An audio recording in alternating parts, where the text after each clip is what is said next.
बड़ी कवरेज आपका फैसला यानी कि बिहार का क्या है फैसला, उस पर लगातार आप देख रहे हैं। और आपको बताते चले कि इस समय एक बार फिर से एनडीए ने अपनी बढ़त ले ली है 126 सीटों के साथ।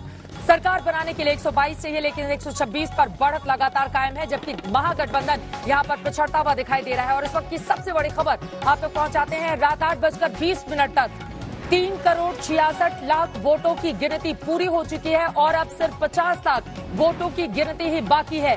बिहार चुनाव में कुल 4,16,00,000 वोट पड़े थे, जिनमें से सिर्फ 50 लाख या बाकी हैं, जबकि 3,66,00,000 वोटों की गिनती का काम पूरा किया जा चुका है। और उसके लिहाज से जो आंकड़े निकलकर सामने आए हैं वो आप देख पा रहे हैं। 243 में से 126 पर एनडीए की ये बढ़त कायम है। 122 सरकार बनाने के लिए चाहिए, जबकि आरजेडी महागठबंधन यहां पर पिछड़ता हुआ 110 के साथ और अन्य के खाते में, जिसमें असदुद्दीन ओवैसी की पार्टी के लिए काफी ज्यादा महत्वपूर्ण ये चुनाव और जो रिजल्ट निकलकर सामने आ रहे हैं, क्योंकि एक सीट जीत चुकी है और 4 पर उसकी बढ़त कायम है। वहीं एक पर बीएसपी जीतती हुई दिखाई दे रही है और एक पर निर्दलीय की बढ़त का। और ये अलग अलग तस्वीरें आपको दिखा रहे हैं, जश्न की तस्वीरें निकलकर सामने आ रही हैं। एक तरफ भारतीय जनता पार्टी काफी ज्यादा गदगद है, दूसरी तरफ असदुद्दीन ओवैसी के हैदराबाद की हवेली पर भी पटाखे फोड़े जा रहे हैं दिवाली के ठीक पहले, वहां पर जश्न का माहौल।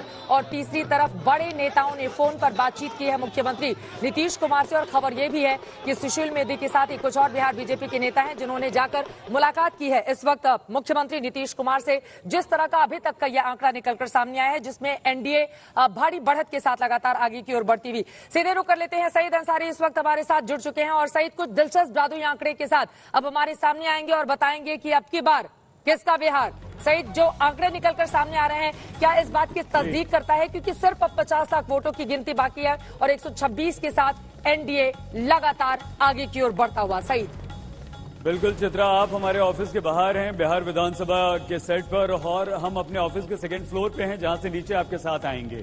लेकिन हम आपको ये जरूर बता दें कि 122 का जो जादुई आंकड़ा है वो एनडीए ने पा लिया है अब। लेकिन सबसे पहले हमारे सर के ऊपर आप यह देख लीजिए, ये वो वोट प्रतिशत है। महागठबंधन 37% वोट के साथ यहां एनडीए की बराबरी टक्कर, यानी कि दोनों को 37% वोट मिले हैं, जबकि चिराग पासवान को, एलजेपी को 6% वोट मिले। अब यहां वोट प्रतिशत जो है वो मायना बिल्कुल नहीं रखता है, क्योंकि सीटें मायने रखती हैं। आप याद कीजिए, पिछली बार बीजेपी को अगर ज्यादा वोट प्रतिशत मिला, उसके बावजूद अगर सीटें कम रही, तो ये एक वोट प्रतिशत और सीटों में जो तब्दील होते हैं बाद में, वो अलग बात होती है। जादुई आंकड़ा 122 का एनडीए के पक्ष में है। लेकिन एक बात आपको ये भी ध्यान में रखनी चाहिए कि जब से ईवीएम के जरिए हमारे देश में वोटिंग शुरू हुई है, हम नीचे उतरना शुरू करते हैं। नीचे आकर आपको बताएंगे कि इस वक्त सीटों की स्थिति क्या है। यह एस्केलेटर बिल्कुल तैयार है और यहां से अगर एक कदम जैसे ही हम आगे बढ़ाएंगे, वैसे नीचे उतरना शुरू हो जाएंगे। तो जब से ईवीएम हमारे देश में शुरू हुआ है, तब से पहली बार इतिहास में यह हो रहा है कि इतने लंबे समय तक आपको इंतजार करना पड़ा है और अभी भी ये इंतजार चल रहा है। सुबह 8 बजे से लेकर 8:30 यानी कि 12.5 घंटे हो चुके हैं। अभी तक तस्वीर साफ नहीं है, अभी सिर्फ रुझान है। कुछ नतीजे जरूर आ चुके हैं, लेकिन वो नतीजे बहुत कम हैं। जब तक इस बार एक एक वोट गिन नहीं लिया जाता है, जब तक एक एक सीट का परिणाम नहीं आता है, तब तक दोनों दल संतुष्ट नहीं हो सकते।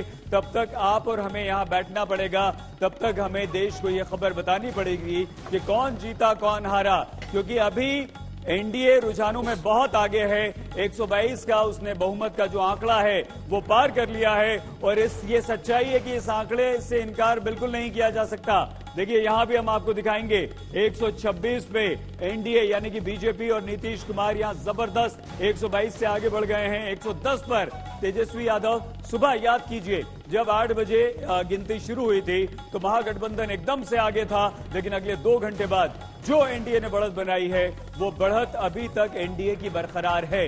ये क्या संकेत है?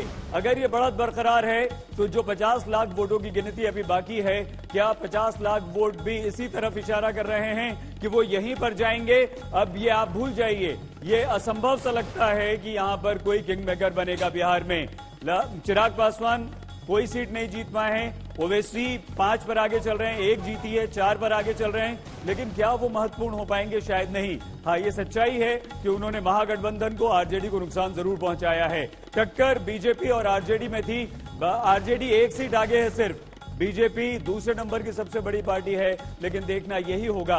लग तो यही रहा है कि अगर यही ट्रेंड चलता रहा तो क्लियर कट मेजोरिटी मिलेगी। फिलहाल के हिसाब से साफ साफ एनडीए के पक्ष में चित्रा।